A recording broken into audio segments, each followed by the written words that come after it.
आप हर अच्छे कार्य का समाज आज के यही ढोंग है आप लोगों का, यही ढोंग है। हर अच्छे कार्य का आप विरोध करेंगे। अपने बच्चों को ये लोग पढ़ाएंगे इंग्लिश स्कूलों में और दूसरे के बच्चे के लिए अगर वो सुविधा सरकार देना चाहते हो कहते नहीं उर्दू पढ़ाओ इसको, यानी उसको मौलवी बनाना चाहते हैं, कठपुल्ला पर की ओर इसको ले जाना चाहते हैं। ये नहीं चल सकता है। और भारत से प्रवासी हुए जितने भी ऐसे लोग हैं जो मॉरिशस में या दुनिया की फिजी में या दुनिया के किसी देश में गए, उनके संकट काल में रामचरितमानस ही तुलसीदास जी का अवधी भाषा में रचा गया रामचरितमानस ही उनका सहारा बना था। और आज जब उसको सम्मान मिल रहा है तो आप उसका विरोध कर रहे हैं। उत्तर प्रदेश के विभिन्न बोलियों को, भोजपुरी, अवधी, ब्रज और बुंदेलखंडी को इस सदन में सम्मान मिल रहा है। और हमारी सरकार तो इन सब के लिए एक एकेडमी का भी गठन, अलग अलग एकेडमी के गठन की कार्रवाई को भी आगे बढ़ा रही है। ये सभी हिंदी की उपभाषाएं हैं, यानी हिंदी की बेटियां हैं, भाषा की समृद्धि के आधार हैं और हमें इसका स्वागत करना चाहिए। ये सदन साहित्यिक, केवल विशुद्ध साहित्यिक और व्याकरण से के विद्वानों की नहीं है, आम जन का प्रतिनिधित्व करने वाले माननीय सदस्य समाज के विभिन्न तबके से आए हैं। अंतिम पायदान पर बैठे हुए व्यक्ति की आवाज को भी इस सदन में मुखरता मिले।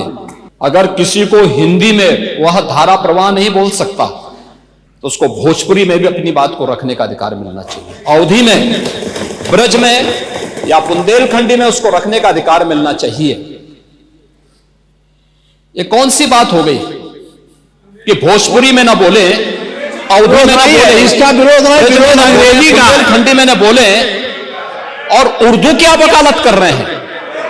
ये बड़ी विचित्र बात है।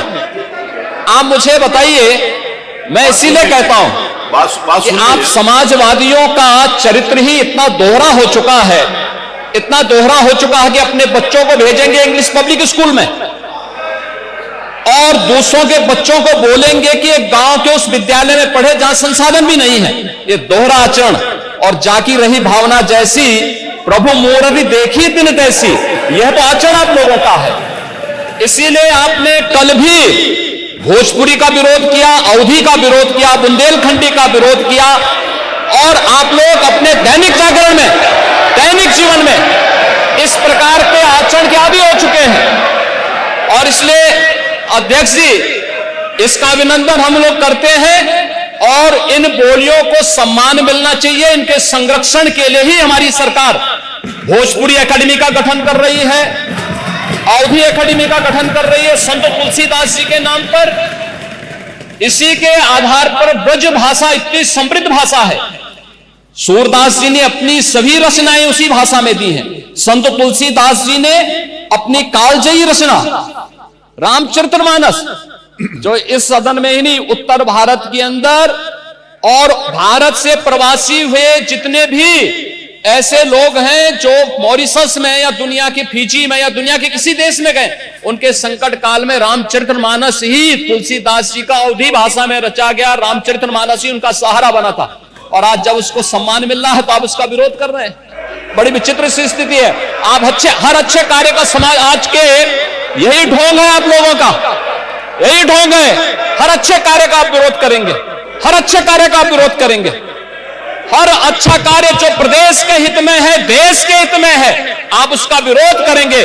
और मुझे लगता है इस प्रकार के विरोध की निंदा होनी चाहिए और हम इसका समर्थन करते हैं जो उत्तर प्रदेश की बोलियों को सम्मान मिल रहा है। मैं आपका धन्यवाद करूंगा और विधानसभा सचिवालय को इस बात के लिए धन्यवाद दूंगा।